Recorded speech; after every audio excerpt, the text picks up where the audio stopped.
Les peuples d'abord, ne pas qu'un slogan. Le président de la République, qui veut à tout prix matérialiser cette idéologie, a présidé ce mercredi 11 janvier à la Cité de l'Union africaine la 3e réunion du comité de pilotage du Conseil présidentiel de veille stratégique. Les coordonnateurs de ce service spécialisé de la présidence de la République, François Mwamba Tchishimbi, a indiqué que les buts de cette première rencontre de l'année est de soumettre au chef de l'État la feuille des routes pour l'année 2023. Ce que nous avons fait aujourd'hui à l'ordre du jour, nous avions à présenter notre plan de travail parce que on ne se lève pas un matin, on dit voilà ce qu'on va faire, les choses se préparent et que donc nous sommes venus ici soumettre au président de la République notre feuille de route pour l'année 2023. Qu'est-ce que nous allons faire à partir du 1er janvier jusqu'au 31 décembre de cette année. Donc ce plan a été adopté, a été validé, et donc il ne reste plus qu'à se mettre au travail, n'est-ce pas?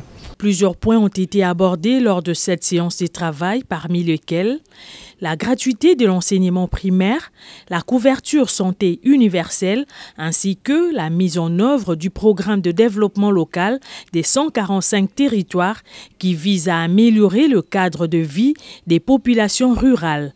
Le président Félix Tshisekedi a insisté sur ces derniers points qui consistent à combattre la pauvreté et les inégalités sociales. C'est la couverture santé universelle.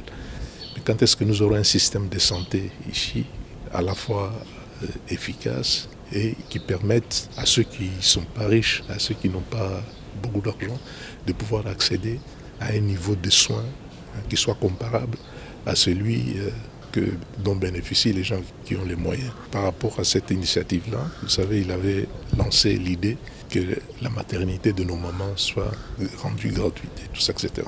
Les conseils présidentiels de veille stratégique est une structure technique qui a pour mission de suivre et d'évaluer la mise en œuvre des engagements du garant de la nation repris dans le programme commun du gouvernement afin de faciliter la prise de décisions stratégiques pour la nation.